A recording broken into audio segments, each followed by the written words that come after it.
listening to Give God 90, where we're not afraid of the tough biblical questions, because we will dig through the language, the culture, and the history to find the truth revealed in the words of our Creator.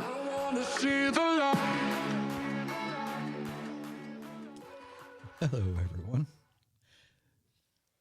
We are glad to be back with you live while we can be. Yes, we can. I am being closely monitored and supervised. Yes, he is. Hello, everyone. And apparently, I need it tonight. Yes, he does. Thanks for joining us. I was a few seconds late because I didn't push a button. But that's okay. We're here now. It's been a long day. It's been a long week. It has been a long week. But that's okay. If you like what you hear, those share buttons really help a lot, along with the likes and the routine, right? There's the commercial. Ring the bells to get thumbs up. All the things. Just makes it easier for people to find us. The books are still available. Go to givegod90.com, all that good stuff. We're still doing what we do. And got a lot to cover tonight, so I'm going to dive right in.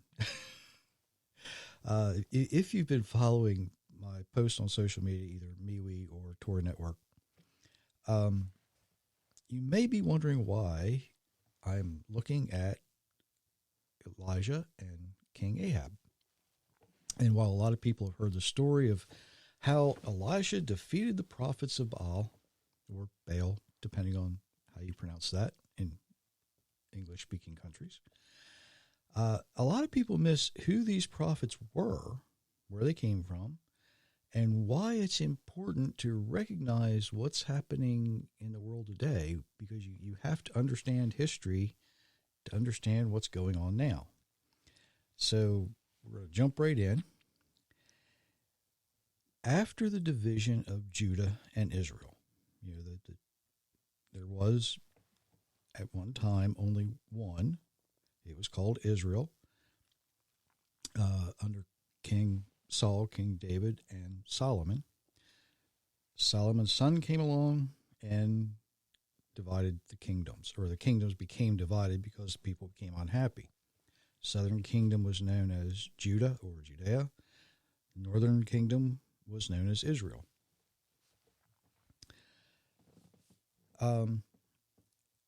Each had a series of kings, and Ahab became king of Israel when Asa was still king of Judah.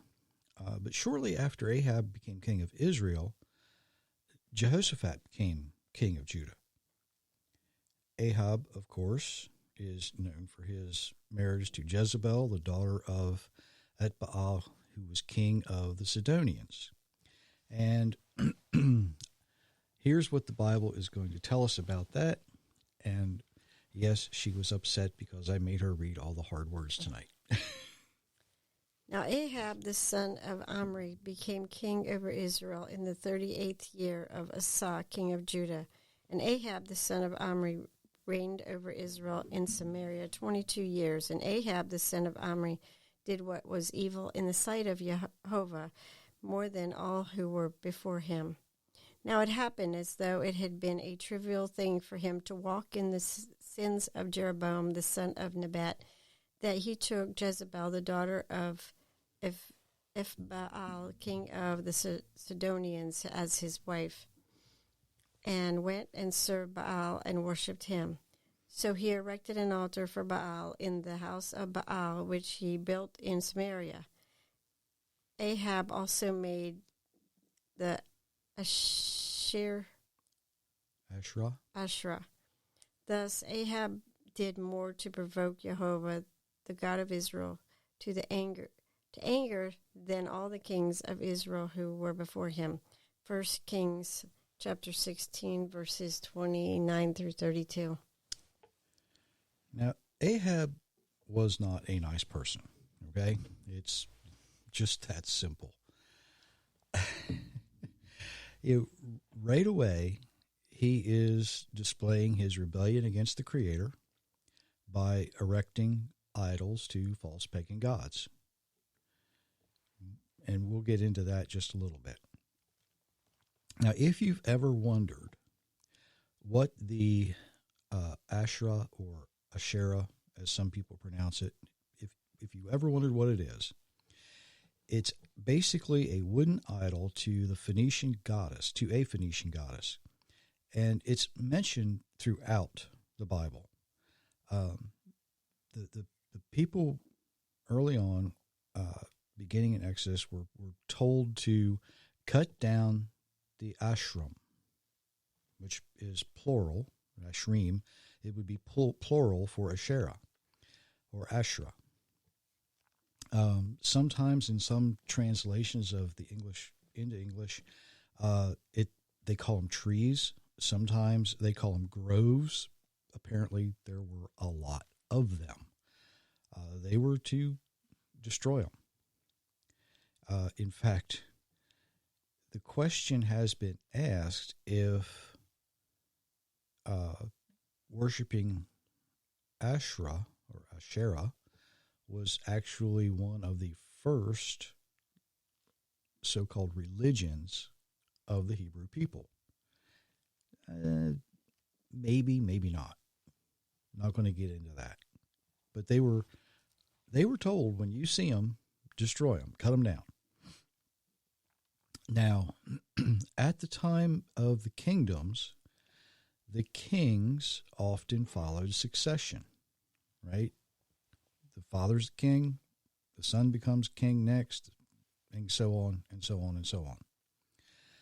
And that's important. We'll get to more about that later. This might not be as difficult to follow as you think. Okay?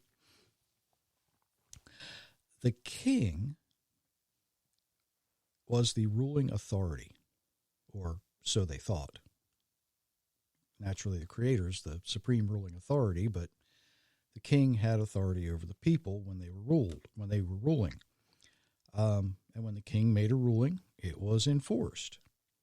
So when Ahab put up his false goddess idols to Asherah, anyone who refused to worship the pagan god or bow down to the idol were considered rebelling against the king.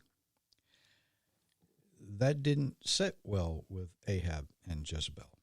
In fact, it was actually under the threat of death that the people chose to worship the Asherah. And that's why in just a few chapters, you're going to see the Asherah referred to as Baal. Baal, or Baal, depending on how you want to pronounce it. Sometimes you might even see Baalim is a word that means God or gods, with a small g, of course. And it's often used to describe various or different gods, but most often will always refer to some type of the Phoenician god or goddess. So now, hopefully you've got the names and the definitions. We can look at what happens to the priests who remained faithful to the God of Abraham during this time. So if you want to read that next portion there. Now it happened after many days that the word of Jehovah came to Elijah in the 3rd year, saying, Go show yourself to Ahab, and I will send rain on the face of the earth. So Elijah went to show himself to Ahab. Now the famine was severe in Samaria, and Ahab called Obadiah, who was over the household. Now Obadiah feared Jehovah greatly.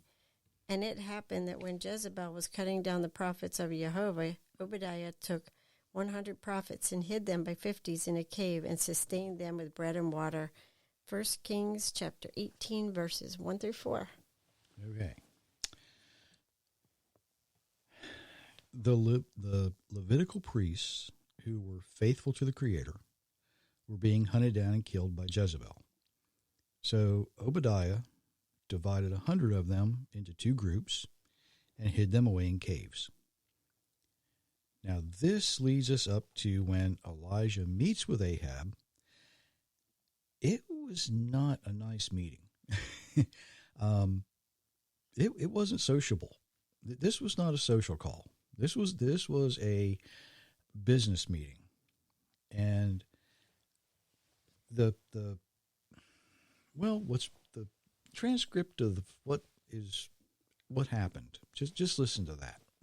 Now it happened when Ahab saw Elijah, and Ahab said to him, "Is this you, you troubler of Israel?"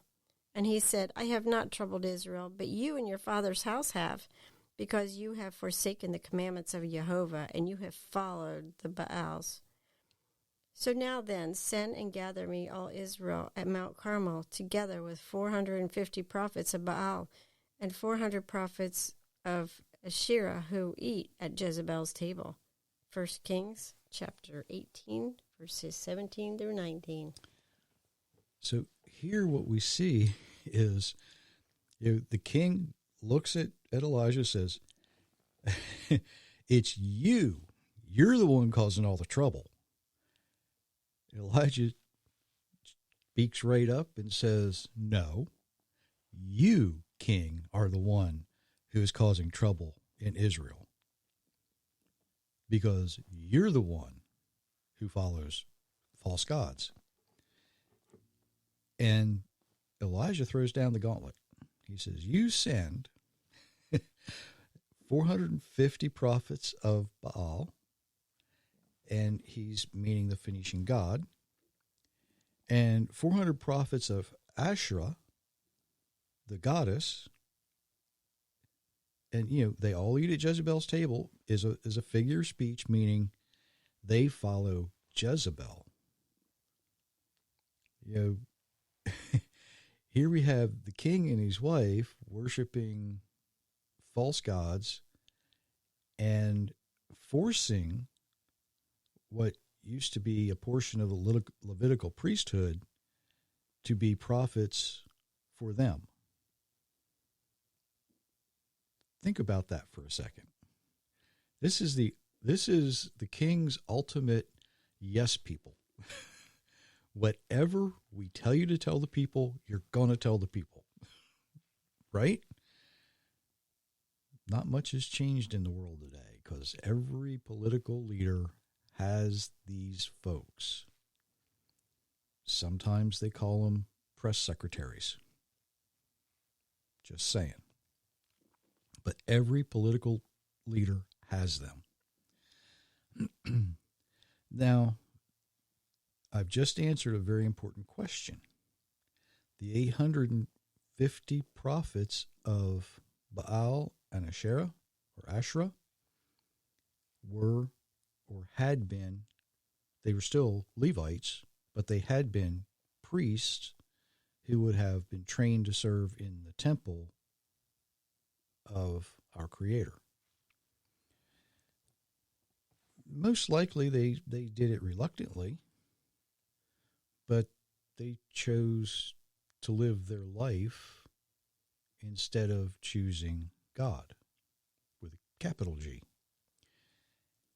Not sure how well that's going to work out for them, but we're going to find out in a couple of minutes. Who really wanted to be hunted down and killed other than the 100 that remained faithful that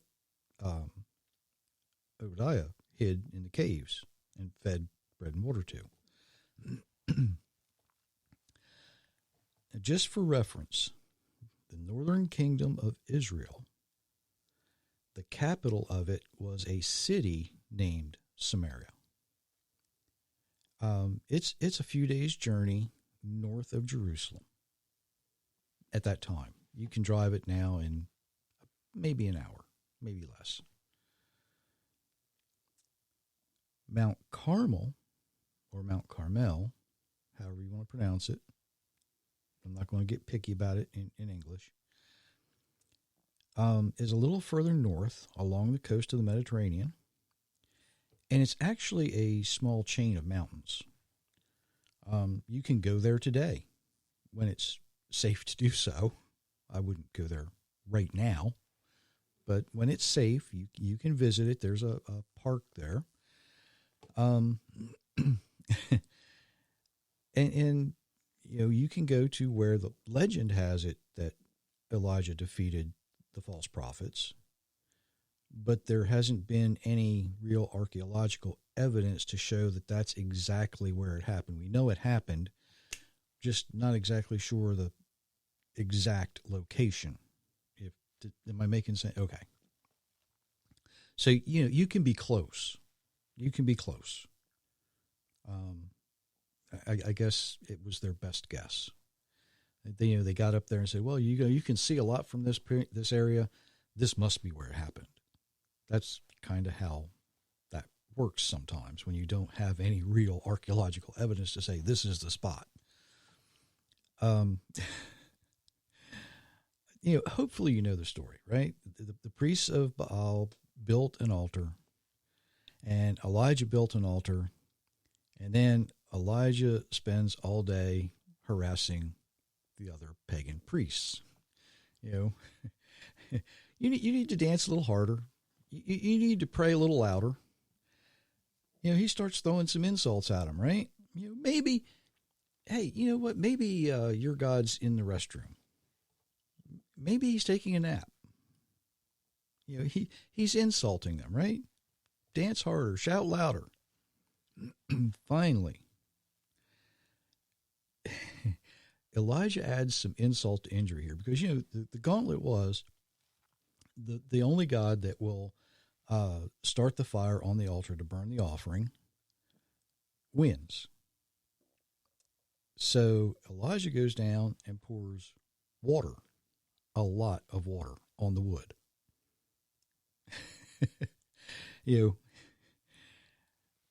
He stands back and he prays. The Almighty hears Elijah's prayer and ignites the fire in the wet wood. Do you think Elijah and the Almighty made the point? He absolutely did. So, what does this have to do with our world today? Well, I'm glad you asked. A lot of people around the world, especially Christians, are very, very quick to show their support for anything that Israel might do. And I'm talking about the political nation of Israel. Sometimes some of the things that Israel does as a political nation does not necessarily come from the Creator. We read how one leader can influence an entire nation under a king. Right? If the king says, "This is what I want the people to do," or "We're going to kill you," most of the people are going to do it because most of the people don't want to die. Today is a little different. Today, Israel is a type of democracy. The political nation of Israel is what I'm talking about here. The people who live, the citizens of the political nation of Israel, have a great amount of input into how that nation will operate. The public policies that it's going to follow. Now, for the first few years, the current Israeli political nation actually did try to follow the Creator. The old leaders like Moshe Dayan and Golda Meir, they pretty much tried. Took a lot of courage to do that, too.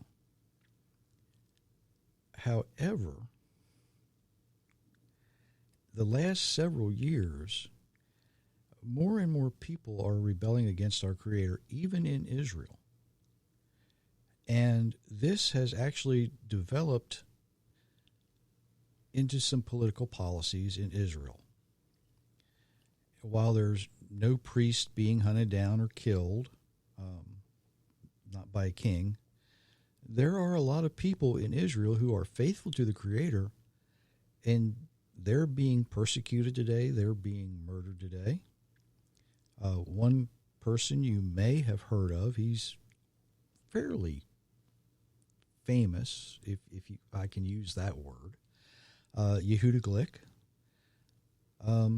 He was shot a few years ago. He survived, and his only crime was trying to make it possible for people to pray on the Temple Mount. He became a member of the Knesset. I don't think he still is. I think he realized that wasn't the place for him. Some of the turmoil in Israel today doesn't revolve around the Palestinian conflict or the Arab-Israeli conflict, as some people call it. Some of the turmoil is between the Jewish people themselves. You know, those who are faithful and try to hold on to the worship of our Creator, and the others who want to rebel against Him. Tel Aviv, for instance, is very notorious for having people that rebel openly in various ways. They disgrace the Almighty every chance they get. And all of this to say, yes, we need to support the people of Israel who remain faithful to the Creator. We need to help them in the political aspect for Israel to remain faithful as well as a political nation as well. But when we see Jewish people who are promoting the unholy or the ungodly things, we need to be aware of that. You know, just because they may be Jewish or of Jewish descent and heritage, just like in Ahab and Elijah's time, they may be priests and prophets and representative of false gods. You know, being Jewish doesn't mean, you know, that everything you do is right, any more than being a professor at a university means everything you say is gospel. We're people. It means you're human. You're susceptible to all of the worldly influences, and some of those worldly influences can cause sin and grief and suffering. We need to be very careful to give support to the faithful. The few who remain. Now, today they might not need to hide in caves, but they are in danger even in Israel. And some of you might be saying, well, how do we know the difference? Well, that's where discernment plays an important part. Being familiar enough with the Bible to know when something is said or done that is in conflict with the Bible. History may very well be repeating itself. It could very well be repeating itself. It happened before when Israel as a nation went too far. They were exiled by our Creator, who used Babylon to remove them from the land. Just a few episodes ago, we looked at a passage from Zechariah where it says that the Creator will once again remove half of the people from Jerusalem while the other half remains. I will speculate that the half that remain will be the faithful. The ones that get removed will not be the faithful. Now, until we actually see that happen, we can only speculate what is happening in Israel today. You know, is Israel being prepared for that event? It's a possibility. But we do know this. If it's possible for the majority of priests to convert to serving a pagan god or goddess so many years ago, it's entirely possible for the average person to do the same thing today. Be careful, be wise who you support, how you choose to support them, I would suggest being more like Obadiah. Fear Yehovah. Feed the ones that need to be fed, because you yourself choose to remain faithful. I will caution against being the one who chooses to bow down to an idol. Okay? If you're wondering what happened to the priests that were defeated, 1 Kings 18:40, Elijah said, "Seize the prophets of Baal. Do not let any one of them escape." So they seized them, and Elijah brought them down to the brook Kishon and slaughtered them there. Not a pretty ending. When you were defeated in the time of Elisha, it was life or death. It really was. Yeah, everybody talks about how wonderful Elisha was. I kind of doubt that those 850 priests thought he was so great. Yes, I'm being a little sarcastic there. Solomon tells us there's nothing new under the sun. Everything that has happened before is going to happen in some way. Again, it might not be exactly the same way, might not look exactly the same, but the outcome will be the same, because God wins every time. The old saying is, those who don't know history are doomed to repeat it. I'll add this. If you know history, then you will be wise enough to know which side to choose. If you choose to be on the winning side, you will always choose the side of the Creator. Or you can wind up like the priests of Baal and Asherah, which is completely up to you. But I would choose wisely, and I hope you do too. So that's why knowing your history is important. That's why knowing who's who in the Bible is so important. Because if you know who's who, you're going to know what's what. And you're going to be able to look back and say, it didn't work out well for them because they chose to rebel against the Almighty. I'm going to be smarter than that. I'm going to choose His way. I want to be on His side, because it's the only way to be on the winning team. Hopefully, you choose wisely. And until Monday. Until Monday. We wish you many, many blessings, everyone. Yes, blessings to all.